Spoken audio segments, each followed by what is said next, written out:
રોડે રોડે આવ્યા હતા નાના ગોવાળિયા ને મોટા ગોવાળિયા ભેળા થઈ ગયા તો રીભાઈની એમની કહ્યું કે હેઠે પડે ને આપણે જાય રોડે રોડે કારણ કે વરસાદ થઈ ગયો ને એના લીધે લીલું પડે છે તો કીધું હાલ્યા જેવી રોડે રોડે આગળ ઘડીક ઊભા રાખી જો વાટી જાય ત્યારબાદ જઈને આગળ જો કે પડતર પડ્યા છે 2-3 વર્ષ જૂના તો એમાં વાંધો ન થાય એવું ગાયું લઈને જઈએ તો પણ એ ગાયું લઈને જવાની ફૂલ તૈયારી અને કેવી રીતે આપણે ગાયું સારવાર લઈ જવી છે સંપૂર્ણ જોવા મળશે તમને આ વિડીયોમાં જો કે આપણે લાકડીની બધું કમ્પ્લીટ કરીને મૂક્યું છે આપણે નીલે છે પહેલાં જો કે લઈ લઈએ આ બધું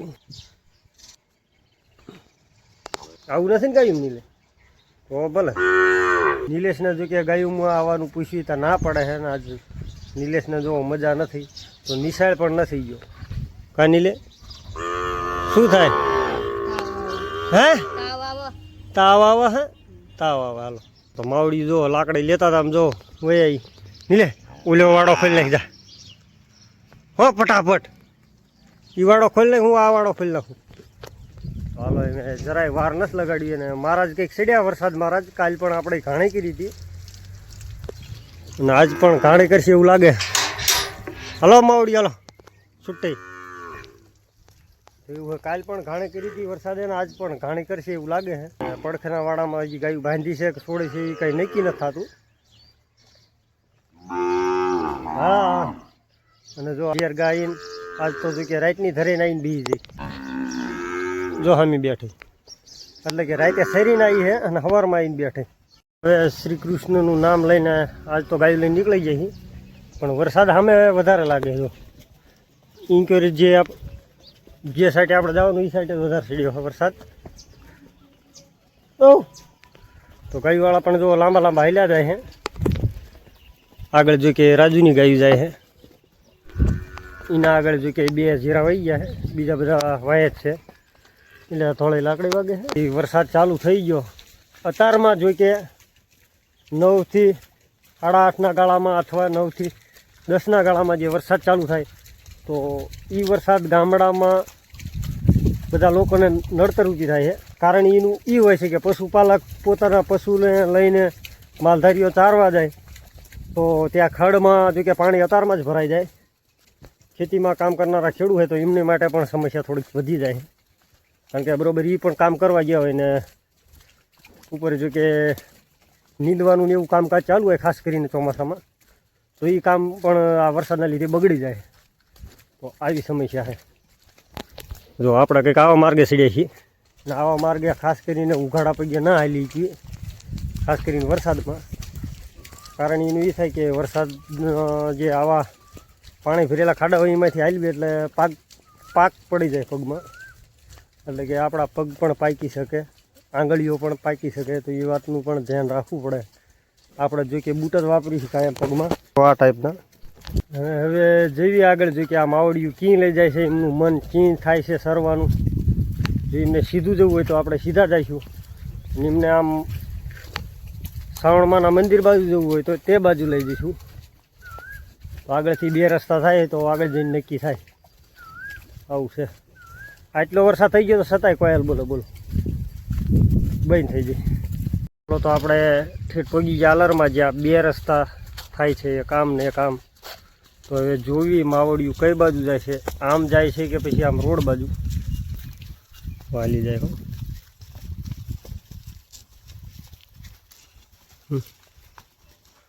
હાલો તો માવડિયુંને રોડ બાજુ જવાનો વિચાર છે તો કીધું હવે આ જી લઈ જઈ તો આજના બ્લોગમાં તમને બહુ લાંબો રૂટ જોવા મળશે એટલે કે ઘણું આગું જવાનું આપણે ચોમાસામાં આપણે જ્યાં જ નથી એવી જગ્યાએ જો ગાયુંથી મોટું વધારે ખડ લાગે છે ને તો આમાં જેની ગાયું ખાય એની ગાયું ખાય એ બાકી નથી સરતા એવું છે ને ગોંદરો ખાય ગોંદરો અહીં કોઈ જિજ્ઞેસ જો હાંકલીને ઊભો જે આપણે 2 દી પહેલાં ગાયું નીકળી જઈ હતી તો એ આપણે જિજ્ઞેશભાઈ જ તે એને અત્યારે ખબર પડે કે એનો વિડીયો બની ગયો છે આવું છે જો સરે છે તો આ ગૌસરમાં સરે એના જ સરે છે બાકી ઓછા સરે છે ખાસ કરીને ભેંસું હોય તો વળી પાસે મજા આવે વરસાદ જેવું હોય ત્યારે જ વધારે ભાગ આમાં સરે છે બાકી તડકો પડે એટલે હમનું હૂફ મારે અને બાઈશ આવે તો એના લીધે નથી સરતા બાકી ખડ તો આમાં અંદર મોટું છે હાલો તો માવડિયું સડી જાય એમની ઈચ્છા અનુસાર માર્ગે એટલે કે એમને આંક્યોરે જવાનું મન હતું, પણ આપણે બોડીગાર્ડ એકને આંક્યોર આવવાનું મન નથી થતું. એને આપણે ચામુંડમાં બાજુ જે આપણે મઢ છે મંદિર એ બાજુ જવું હતું, પરંતુ આ ગોમતી ગા અને 2-3 વળી ગયા તો આપણે આંક્યોર વયા છીએ. ને જો રોડ છે આગળ આપણે સુનસાન ને હાલ્યા જેવી છીએ. આપણે લગભગ આ દેશે ચોમાસામાં આવ્યા જ નથી. હવે આગળ જઈને ખબર પડે કે આગળ કેવું સરે એવું છે. જો કે જે આપણે લીડ કાપવાની છે 3 થી 4 કિલોમીટરની, જો કે 2 થી 1.5 કિલોમીટરની આપણે રેન્જ કાપી નાખી છે, પણ હજી પણ આપણે ઈમનામાં જ જવાનું છે. એટલે કે બધી રેન્જ થઈને લગભગ 5 થી 5.5 કિલોમીટર થતી છે. તો ત્યાં લગી આપણે ગાયોને ક્યાંય સારવાની નથી. પાણી જો કે આપણે આલરમાં અહીં પી લીધા છે અને હવે હવળા હાલ્યા જઈએ આગળ. તો રોડે આવ્યા હતા, નાના ગોવાળિયા ને મોટા ગોવાળિયા ભેળા થઈ ગયા. છે ને ઉલકો રીભાઈની એમની ગાયું જો કે હેઠે પડે એમ, ને આપણે જાય રોડે તો એ પણ એ રોડ બાજુ કાઢે છે, કારણ કે વરસાદ થઈ ગયો ને એના લીધે લીલું પડે છે. તો કીધું હાલ્યા જઈએ રોડે આગળ ઘડીક ઊભા રાખી, જો વાટી જાય ત્યારબાદ જઈએ. આગળ જો કે પડતર પડ્યા છે 2-3 વર્ષ જૂના, તો એમાં વાંધો ન થાય એવું ગાયું લઈને જઈએ તો પણ.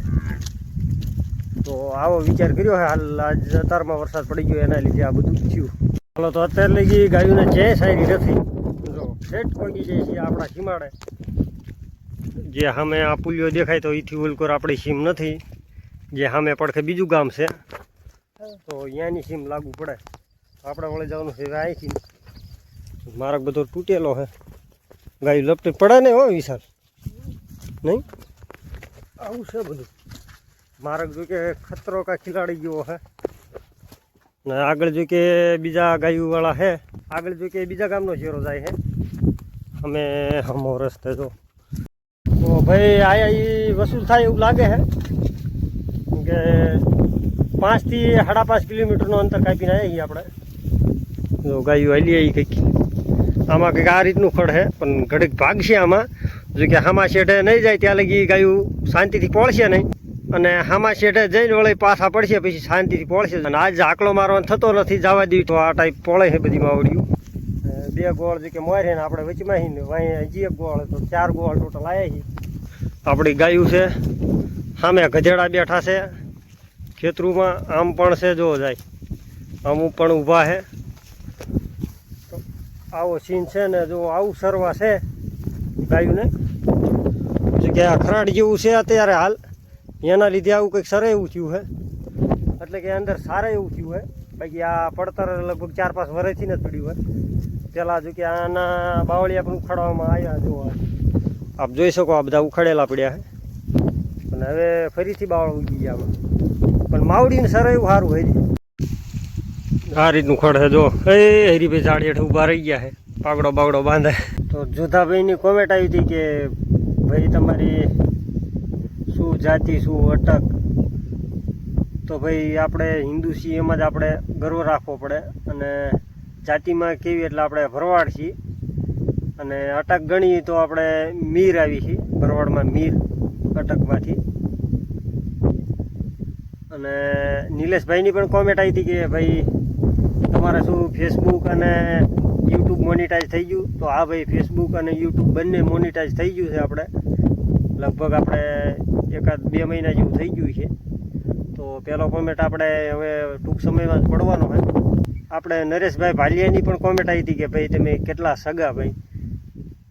તો ભાઈ અમે 3 સગા ભાઈ છીએ, જોકે 4 ભાઈ છીએ, એમાંથી મોટા ભાઈ એક્સપાયર થઈ ગયા છે. તો અત્યારે હાલ 3 ભાઈ છીએ, અને આખો પરિવાર જો કે ભેગો જ છે. એટલે કે ગાયું અથવા ભેંસું બધું સંપૂર્ણ આમ વ્યવસાય ભેગી ચાલે છે, અને આમ અલગ છે.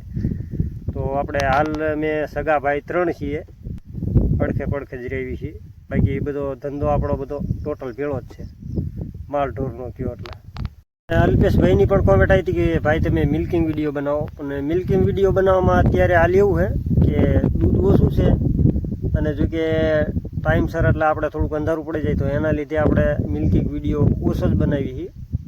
અને જો કે મિલ્કિંગ વિડીયો પણ તમને જોવા મળશે, પણ ખાસ કરીને આ ચોમાસું નીકળી જાય ત્યારબાદ તમને મિલ્કિંગ વિડીયો જરૂર જોવા મળશે, કારણ કે નવી ગાયું વિહાય એનો ખાસ કરીને આપણે બનાવીશું.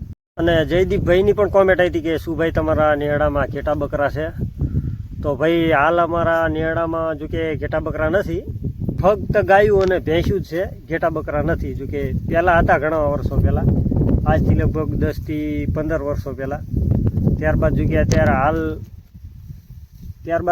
અત્યારે હાલ ઘેટા બકરા નથી.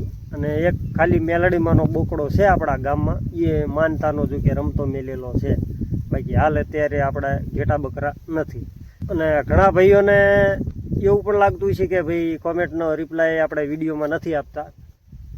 તો એમાં સમસ્યા ખાસ કરીને એ થાય છે ભાઈ કે આપણે વિડીયો બનાવીને તો એમાં દરેક કોમેન્ટની રિપ્લાય આપવી ને એટલે આપણા માટે મુશ્કેલી થઈ જાય છે. કારણ એનું થાય વિડીયો બહુ લાંબો થઈ જાય છે. તો કોઈ પણ ભાઈને એવું ના રાખવું કે આપણા કોમેન્ટનો જવાબ નથી આવતો એમ. તો ખાસ કરીને વિડીયો લાંબો થઈ જાય તો એના કારણે આપણે આમ વિડીયોમાં એક બે કોમેન્ટનો જવાબ આપીએ છીએ. બાકી બધાની કોમેન્ટનો એક હારે જવાબ આપવા જઈએ તો વિડીયો જો કે બહુ વધારે લાંબો થઈ જાય, એટલે કે 20 થી 25 મિનિટનો વિડીયો થઈ જાય. તો એના કારણે ખાસ કરીને આપણે કોમેન્ટનો જવાબ ભાઈ નથી આપતા. અને એવું નથી કે આપણે કોમેન્ટોનો રિપ્લાય નથી આપતા, તો ડાયરેક્ટ પણ આપણે રિપ્લાય કોમેન્ટોમાં આપી દેવી છે. જે કોઈ ભાઈ કોમેન્ટ કરે તો એમને આપણે ડાયરેક્ટ પણ રિપ્લાય આપી દેવી. તો એવું ન રાખવું કે તમારી કોમેન્ટ આપણે વાંચતા નથી, તો રિપ્લાય દેવામાં થોડોક આ વાંધો પડી શકે. અને જો ગાયું માવડિયું બધી ફરતી પળે છે, જો સરવાનું કંઈક આવું છે, બધા વનવીને પડ્યા છે. સરવાનું કેવું છે એ કોમેન્ટ થોડીક કરી દેજો, કારણ કે ઘણા ખરા લોકો એમ કહે છે કે ભાઈ તમારે સરવાનું છે નથી. નિલેશભાઈની કોમેન્ટ હતી તો એ પણ આપણે રિપ્લાય આપી દઈએ કે નિલેશભાઈ એવું કહે છે કે ભાઈ તમે પાંકડિયા ગાયું લઈને જંગલમાં વહી જતા હોય તો ભાઈ આપણે અત્યારે હાલ અહીંયા કોઈ જંગલ નથી, જે ગૌસર છે એમાં પાણી ભર્યું હોય, અને ગૌસર ખાસ કરીને નીચાણવી ફોર્મમાં છે. તો એના લીધે થોડીક માથાકૂટ થાય. તો આપણે પાંકડિયા અને દૂધના બધી ગાયોને હારે જ સારવી છે ને હારે જ ચારો પણ ખવડાવવામાં આવે. તો આ રીતનું છે ભાઈ. જંગલ જો કે અમારે કોઈ કાઢી દીધેલું નથી અલગથી. તો આ ગૌસર વચમાં જો કે પડે છે, અને આડાવળા જો આપણે અત્યારે સારવી તો હાલ આ ખેતી ભાગની જમીન છે, એટલે કે આ ખેતર છે પણ થોડાક વર્ષોથી પડ્યું છે, એના લીધે મસ્ત ખડ થાય આમાં. એના લીધે અહીંયા સારવી છે. અને ખેડૂત જો કે આપણે અહીંયા બહુ જ સારા છે, એટલે કે કંઈ ખેડૂત નિમિત્તે કોઈ ટેન્શન નથી હોતું, અને આપણા તરફથી પણ કંઈ નુકસાન નથી હોતું. એટલે એમનું પણ હાલ્યું જાય છે અને આપણું પણ હાલ્યું જાય છે. તો આવું છે. તો ખાસ કરીને કોમેન્ટ કરજો કે શું આ સરવાનું તમને સારું લઈ ગયું. બીજો એક મારો સવાલ છે કે ભાઈ તમારી ત્યાં અત્યારે હાલ શુદ્ધ ગીર ગાયનું ઘી જો કે ઓરિજિનલ શું ભાવ મળે છે એ પણ કોમેન્ટ કરી નાખજો. કે પછી તમે પણ ડેરીનું ઘી ખાવ છો તો એ પણ કોમેન્ટ કરી નાખજો, જેથી આપણને ખબર પડે કે દરેક જિલ્લામાં આપણા ગુજરાતના અમુક વિભાગોમાં શું ભાવ ઘી જો કે મળે છે. તો એ પણ આપણે થોડુંક કોમેન્ટમાં કહી દીજો કે આ ભાવ આપણે અત્યારે ઘી મળે છે. કે આંક્યોર છે કપા, તો આપણે બેયને જ વિડીયો આંક્યોર બનાવવો પડ્યો. જો નાનો કપા છે આંક્યોર વાયેલો, ના સંપૂર્ણ આપણા ગામની છીમ છે. અને જો હમણાં આપણે કહેતા હતા કે ભાઈ બીજા ગામની ગાયો આગળ છે, તો એ જો આ કેનલ વટીને આ પાળો વટીને સામે હોળી જો અહીંયા સર ગાયું લઈને પણ ક્યાંય ગયા હતા ને નીકળ્યા પણ બીજી બાજુ છે. જો કે આમ સામેથી જો કે રસ્તો હોય તો એ બાજુથી ગયા હતા સવારમાં. પાસ આપણે જો ખોડિયારમાંનું મંદિર, તો આ બાજુ નીકળ્યા આજ આપણે ગાયું લઈને. અને કાલે પણ આપણે આ બાજુથી ને નીકળ્યા હતા. અને આજ અમારે ગોવાળા ગદ્દારી કરી ગયો હે. જો હવે અહીંયા હાલ્યો હવે ઈ જ તે. હા જો આ બરણી એના પાસે રહી, દેખાડ વિશાલ. જો આ બરણી એના પાસે રહી, તો એ બરણી અને બાટલો આપણે ટીંગાડ્યો હતો ઝાડા રે, પરંતુ એની બરણી જ નહીં લઈને આવ્યો. આપણો બાટલો જો કે અહીંયા મૂકીને વહી જાય. એવું શું લ્યા કર્યું વિશાલ? લેતું ન હોય તારે બોલ, તને મારવા જરૂર છે કે નહીં મારા? તો આ ગોવાળ રહ્યો ને નાનો પડે છે ને, કારણ 2 ધોલું મારી લેતું. એવી ગદ્દારી કરી આને. જો કે પોતાની વસ્તુ લઈને વહી આવ્યો, અને મેં તો 2-3 ખેતરવાળીની બરણે હારે ફેરાઈ હતી, તો એને એ ન જાણ્યું. અને બાટલો આપણને જો કે આપણને યાદ આવ્યો 2-3 ખેતરો આગળ વહી ગયા. પછી પછી કીધું હવે પાછા વડે મેળ નહીં આવે બાટલો લેવા. હવે કીધું કાલ જો કદાચ નીકળી બાજુ તો લઈ લઈશું. આવી ગદ્દારી કરી આગુવાળે. તો વિશાલને આવું કરવું જોઈએ કે નહીં, કોમેન્ટ જરૂર કરજો. એવું કર્યું કા? આવું છે જો માવડિયું કે ગાય જ રખડી રહી છે. આખો દીનું જો કે પાણી જો કે સહીને આપણે પાવા જ નથી લઈ ગયા, કારણ કે ખાડા ખબુસિયા ભર્યા હતા એને લીધે. જો તલાવડી બાજુ પીને આવે અમુક આગળ હાલ્યા જાય છે. તો આવું બધું વાતાવરણ છે હાલ. અને તરસ તો કંઈક ભયાનક જ લાગી છે એ ઓલા નાના ગોવાળના કારણે. તો હજી દાંત કાઢ હીરવી, કારણ કે બાટલો મીકીની વયા એના લીધે આપણે તરસ લાગી. બાટલો હતો આપણે એટલા બધા તરસ્યા ના થાય. જો આંક્યોર છે આપણે બુટમાનું મંદિર, અને આપણે લગભગ આજ ઘણો ફેર ફર્યા, એટલે કે બધું થઈને આજ 12 કિલોમીટરમાં જ કંઈ ઓછું ન રહે. જો કે પગ પણ દુખવા આવી ગયા. આવું બધું છે ને અહીંયા નળની જો કે સુવિધા પાણીની, એટલે કંઈ ટેન્શન નહીં. એટલે હવે આપણે અહીં પાણી પી લેવી જોઈએ, કે બહુ તરસ તો વધારે લાગી છે. અને હાચેના જ બાટલો ભૂલી ગયા છે એ ફાઇનલ. તો કાલે આપણે પાણીનો પણ જુગાડ કંઈ કરવો પડશે, કારણ કે પાણી વગર કંઈ હાલશે નહીં. તો અહીંયા નળ છે આપણે, ગમે ત્યારે ઓનલાઈન પાણી હોય છે ને. તો હવે મળીશું આગલા વિડીયોમાં. ત્યાં લગી જય શ્રી કૃષ્ણ ને જય સિયારામ બધાને. કોમેન્ટ જરૂર કરજો.